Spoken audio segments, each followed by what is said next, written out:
Bihar board के छात्र छात्राएं जो है अपने मोबाइल सुविधा के अनुसार जुड़ करके जो है और देखें। कल मैं मंगलम पाठ जो है पढ़ा रहा था। मंगलम जो है पाठ आप लोगों को मैं पढ़ा रहा था।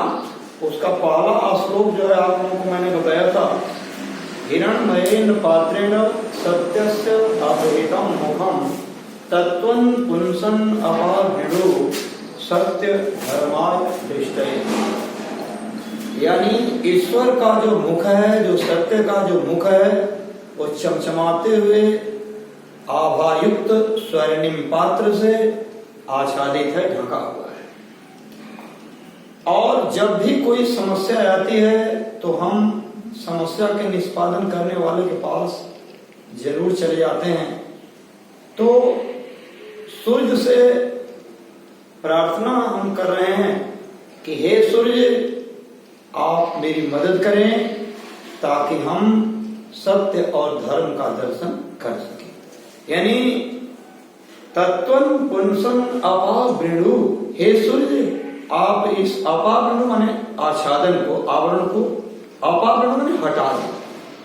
यानी इस आवरण को हटा दें आप, अपावरण उघाड़ दें, हटा दें, ताकि हम जो है सत्य धर्माय दृष्टये, सत्य और धर्म का हम जो है दर्शन कर सके। तब पहला श्लोक हो चुका है। श्लोक नंबर 2 जो है आपके श्लोक नंबर जो है आपका 2 जो है जारी है। और इसको आप लोग जो है ध्यान से, अगर बुक हो तब भी, नहीं हो तब भी हम बोल रहे हैं। अणोरणयान महतो मह्यान आत्मा सजंतो निहितो गुहायाम तमः क्रतुः पश्यति बीत शोको धातु प्रसादात् महिमान महात्मा। अब देखिए यहाँ जो है महिमान महात्मन है। अब देखिए यहाँ जो है आत्मा के रहस्य को बताया गया है। आत्मा का क्या रहस्य है? जैसा कि हम लोग जानते हैं कि भगवान श्री कृष्ण ने जब अर्जुन को पारिवारिक मोह हो गया था, जब मोह के कारण वो युद्ध में भाग लेना अस्वीकार कर रहे थे, अथवा जब भीष्म पितामह पर बाण छोड़ना था, तो उस समय वो अपने को असहज महसूस करते थे। तीर छोड़ते समय, गांडीव पकड़ते समय उनके हाथ जो है में कंपन क्रिया हो रही थी, कांप रहे थे। उस परिस्थिति में भगवान कृष्ण ने आत्मा के रहस्य का बड़ा सुंदर सम्यक वर्णन जो है अर्जुन को बताया है। उसमें आप जाने कि भगवान कृष्ण ने अर्जुन से कहा कि अय अर्जुन, यह शरीर नश्वर है परंतु इसकी आत्मा जो है अनश्वर है, वह नश्वरहीन है। इसलिए उन्होंने गीता में उपदेश दिया कि वासांसि जीर्णानि यथा विहाय नवानि गृह्णाति नरः पराणिं तथा शरीराणि विहाय जीर्णा अन्यानि संजाति नवानि देहि। जिस तरह से हम अपने शरीर पर वस्त्र तो धारण करते हैं, परंतु जब वस्त्र हट जाते हैं, मलिन हो जाते हैं, तो इसे जो है हम त्याग करके और पुनः नए वस्त्र को धारण कर लेते हैं। तो शरीर तो यही होता है। इस शरीर पर न जाने आप बचपन से लेकर और जितना उम्र आपका हो गया हो, उसमें कितने वस्त्र आपने धारण किया होगा और कितने वस्त्रों का जो है परित्याग भी कर दिया होगा। तो लेकिन यह जो आत्मा है, यह आत्मा, जैसे हम अपने पुराने वस्त्रों को छोड़कर नए वस्त्रों को धारण करते हैं, लेकिन शरीर यही होता है उसी तरह से यह आत्मा जो है अजर, अमर और अविनाशी है। यह शरीर रूपी वस्त्र को छोड़ करके नूतन शरीर रूपी वस्त्र को धारण कर लेता है, इसलिए यह अजर है, अमर है और अविनाशी है। तो यहां जो है उसका वर्णन बताना है कि आत्मा का स्वरूप क्या है, आत्मा कितना बड़ा है और कितना छोटा है। हालांकि ये कहना तो मुश्किल है, परंतु देखिए आश्चर्य कितना है कि अणुरणियान, अणु माने होता है सबसे छोटा कण। अणु माने क्या होता है? सबसे छोटा कण। अणुरणियान यानी हम हिंदी में, शुद्ध हिंदी में इसे कहेंगे सूक्ष्माति सूक्ष्म, छोटा से छोटा, कनिष्ठ से कनिष्ठ, यानी जिसे हम इस आत्मा को अपने आंखों से नहीं देख सकते, इतना लघु है, लघुत्तर है, लघु से लघुत्तर है, सूक्ष्म से सूक्ष्मतर है।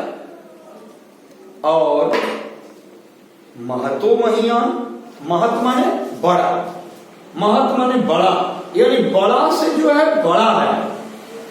तो आप समझिए, अब व्हेल मछली में भी यही आत्मा संचारित होती है, वो कितना लंबा चौड़ा, लेकिन एक छोटा से छोटा जीव जिसे हम सूक्ष्म दर्शी यंत्र से देख सकते हैं, क्या उसके शरीर में वह आत्मा निहित नहीं है? अगर नहीं निहित होती तो फिर वह, उसका शरीर कैसे संचालित होता, कैसे चलता? इसलिए आत्मा कितनी छोटी है और कितनी बड़ी है, इसको जो है, और किस तरह से यह शरीर रूपी गुफा में छिपी हुई होती है। क्योंकि आत्मा से जंतु निहितो गुहायां, जंतु माने जीवों के, निहित माने स्थित है, गुहायां माने गुफाओं में, जो हम नंगे आंखों से नहीं देख सकते, अंधेरा होता है। इसलिए उस गुफा में छिपी हुई आत्मा न जाने किस तरह से कहां रहती है, पता नहीं चलता। जैसे यदि हम मानव को ले लें तो मानव का सर फट जाता है, लेकिन व्यक्ति की मृत्यु नहीं होती, फिर उसकी दवा होती है, ठीक हो जाता है। आंख उसका जो है दर्द करता है, फूट जाता है, परंतु उसका शरीर समान नहीं होता। कान का ऑपरेशन होता है, लेकिन शरीर सही रहता है। गला का, हृदय का, उदर का, शरीर का, यानी संपूर्ण शरीर का लगभग सर्जरी हो जाता है, लेकिन यदि ईश्वर चाहे तो उसकी मृत्यु जो है नहीं होती। यदि मृत्यु होनी होती है तो स्वाभाविक मृत्यु, सोने, व्यक्ति सोया हुआ है और वो कालकवली हो जाता है। तो आत्मा के रहस्य को जानना बड़ी कठिन है, इसलिए कहते हैं तमः क्रतु, यानी वह व्यक्ति जो क्रियाशील है। यानी यदि आप किसी काम को बार बार कर रहे हैं तो वह काम आपके लिए बिल्कुल आसान दिखाई देता है, आसान लगने लगता है। और वही काम जो बहुत दिन के बाद अब नया नया करने चला है तो उसके लिए वह कार्य दुष्कर सा मालूम होता है। तो यहां कह रहे हैं तमः क्रतु पश्यति वीत शोक, इस आत्मा के रहस्य को, उसके स्वरूप को कौन जान सकता है? यानी जो वीत शोको, यानी जो शोक रहित हो जाता है, यानी शोक से जो रहित हो जाता है। और शोक रहित कौन होता है भाई? जो ज्ञानी होता है। जो ज्ञानी होता है उसके लिए वसुधैव कुटुंबकम की नीति होती है, वह शोक से परे हो जाता है। क्योंकि आप जानते हैं कि छोटे बुद्धि वाले लोग अयम नियः परो वेति गणना लघु चेतसा, जो छोटे हृदय वाले हैं, छोटी बुद्धि वाले हैं, कुंठित बुद्धि वाले हैं, उनके लिए अयम यह अपना है, निजः और परः माने दूसरे का है, वेति ऐसा जानते हैं। अयम निजः परः वेति गणना लघु चेतसा, ये छोटे हृदय वाले लोग इसको समझते हैं। क्योंकि उदार चरितानाम तु वसुधैव कुटुंबकम, बड़े विचार वालों के लिए तो पूरा संसार जो है हमारा एक परिवार के समान लगता है। इसलिए तमः क्रतु पश्यति वीत शोको, यानी जो क्रियाशील पुरुष हैं वो शोक रहित हो जाते हैं, वो कामना रहित हो जाते हैं। धातु प्रसादात् महिमा महात्मना, और इस आत्मा के महिमा को, उसकी बड़ाई को, उसके गुणों को वो समझ जाते हैं, वो स्वीकार कर लेते हैं। क्योंकि ज्ञाने हीन पशु भी समान, यदि आप ज्ञान से हीन हैं तो आप पशु के समान हैं। इसलिए ज्ञान युक्त होना हमें विशेष जरूरी है, क्योंकि मानव जो है ये संपूर्ण 84 लाख योनियों का सर्वश्रेष्ठ प्राणी है। ईश्वर ने इसे मन मस्तिष्क दिया है, और वो अपने मन मस्तिष्क का यदि सदुपयोग करे तो वो बहुत ही जो है सुलभता के साथ, सरलता के साथ किसी भी कार्य को सुसंपन्न कर सकता है। तो यह आत्मा, आपको दूसरा श्लोक समझ में आ गया कि यह आत्मा कितनी छोटी, माने जो है छोटा से छोटा है, और कितना जो है बड़ा से बड़ा है, और पता नहीं शरीर की किस गुफा में छिपा हुआ है ये भी पता नहीं होता।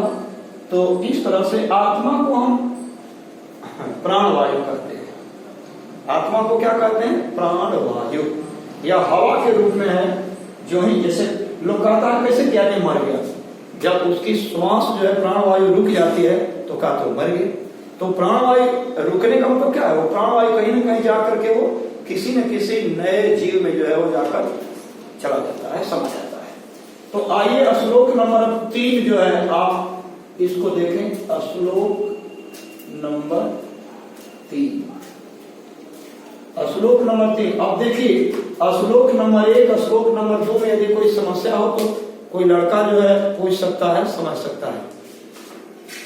यदि कोई परेशानी हो तो आप समझ सकते हैं। इन श्लोकों में कोई दिक्कत हो तो आप समझ सकते हैं।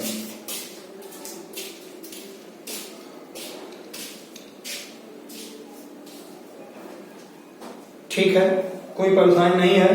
तो तीसरा श्लोक है, इसको आप समझिए। तीसरे श्लोक को, सत्यमेव जयते न नृतम, इसको हम संधि विच्छेद करेंगे तो हो जाएगा न अनृतम।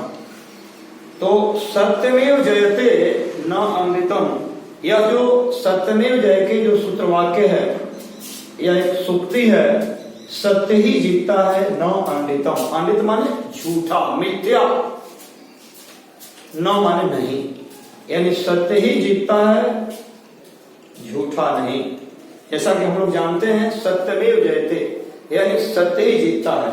अब देखिए, अब सत्य पर सत्य क्या है भाई? अभी इसकी पहले वाले श्लोक में हमने देखा कि सत्य का मुख जो है चमचमाते हुए पात्रों से ढका हुआ है।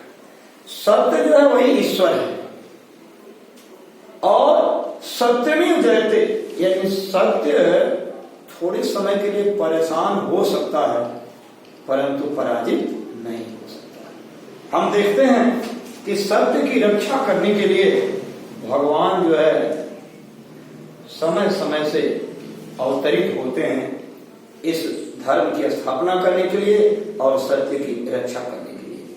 महाभारत में जब भी प्रारंभ होता है, आप देखे होंगे, सुने होंगे इस श्लोक को कि भगवान क्या कहते हैं, यदा यदा हि धर्मस्य ग्लानिर्भवति भारत अभ्युत्थानम अधर्मस्य तदात्मानं सृजाम्यहम्। क्यों मैं ऐसा करता हूं? क्योंकि परित्राणाय साधूनां विनाशाय च दुष्कृतां धर्म संस्थापनार्थाय संभवामि युगे युगे। मैं हर युग में आता हूं धर्म की स्थापना करने के लिए। इसलिए ध्यान रहे, सत्य परेशान हो सकता है परंतु पराजित नहीं हो सकता। सत्यमेव जयते न अनृतम, इसलिए सत्य ही जीतता है, झूठा नहीं। सत्येन पंथा वीततो देवयाना, सत्य के कारण ही देवताओं का जो मार्ग है वो बिल्कुल वीतता माने विस्तृत है। यान माने गाड़ी, रास्ता, जो यानी वायुयान, ऐसा ना, वायुयान माने हवाई जहाज होता है, उसी को यान कहते हैं।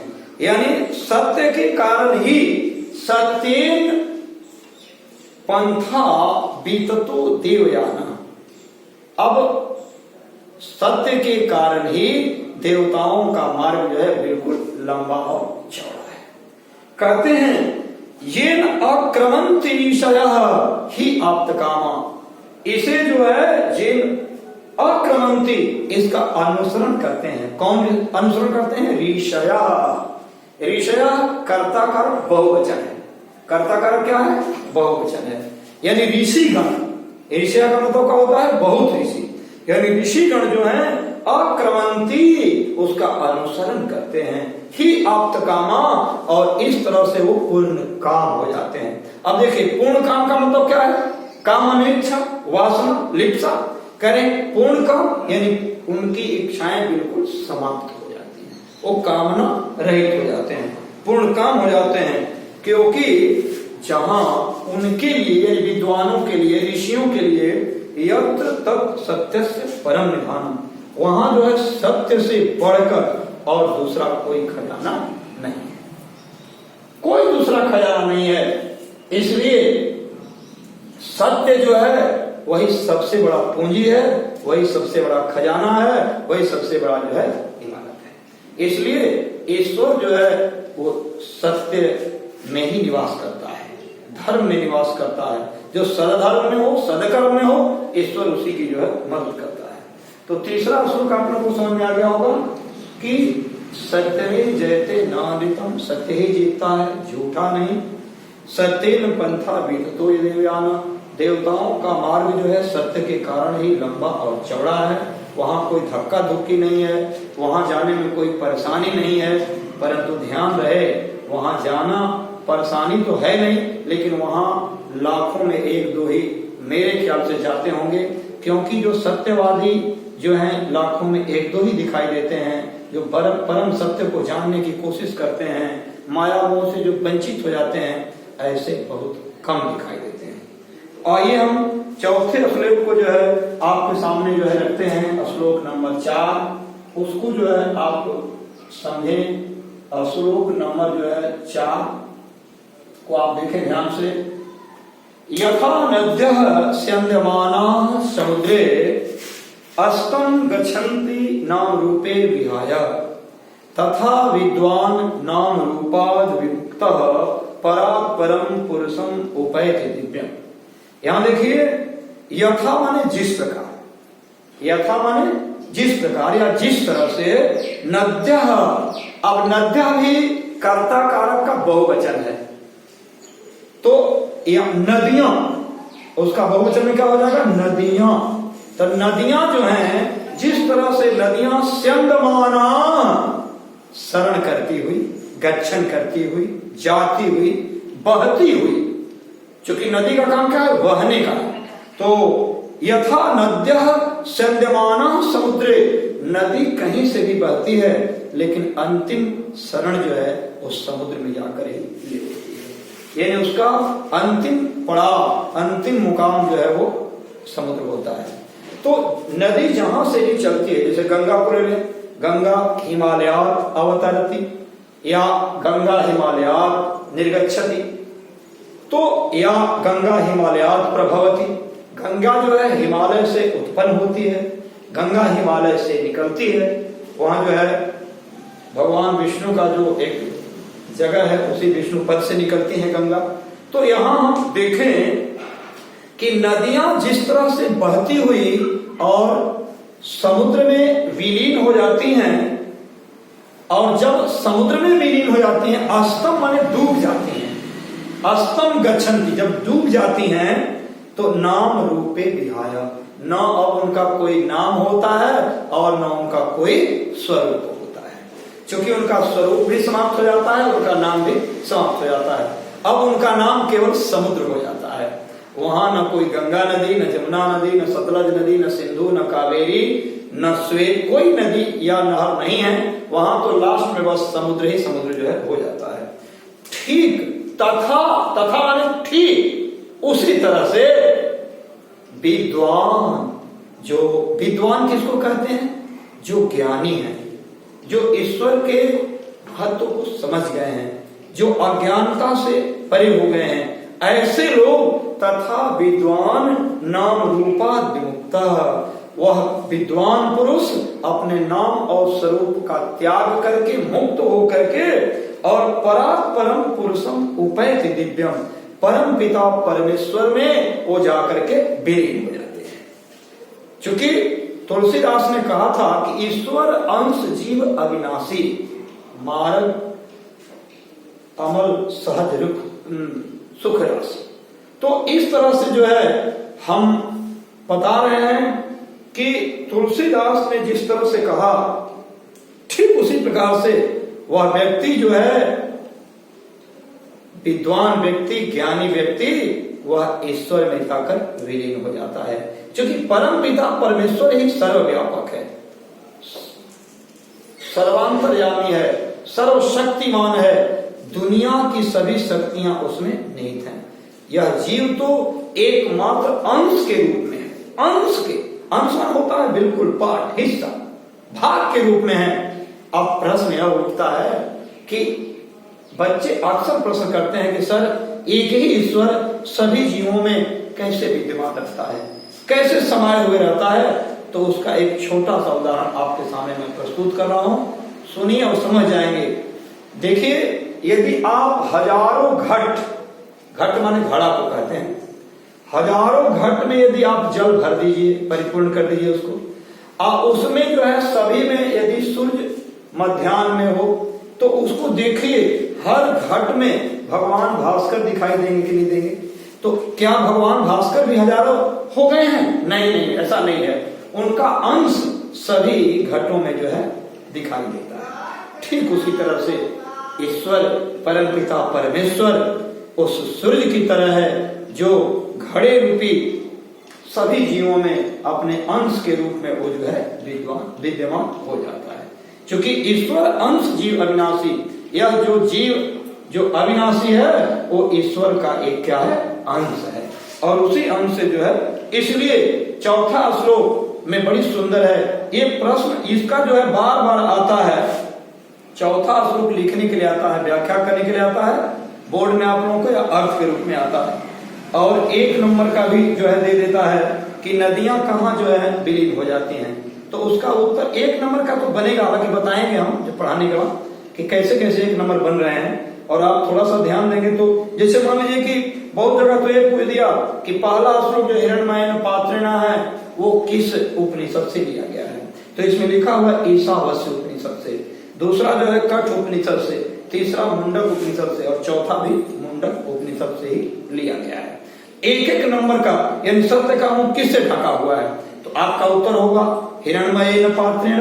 इस तरह से प्रश्न बनेंगे बाबू, आप इस पर विचार करेंगे, देखेंगे। तो ये चारों श्लोक आप लोगों का जो है समाप्त होता है। एक श्लोक अब रह गया है, फिर अगले जब दिन हम आएंगे सप्ताह में तो आप लोगों को इसके आगे बताएंगे 1 श्लोक, उसके बाद जो है बाकी जो है पढ़ाया जाएगा। धन्यवाद।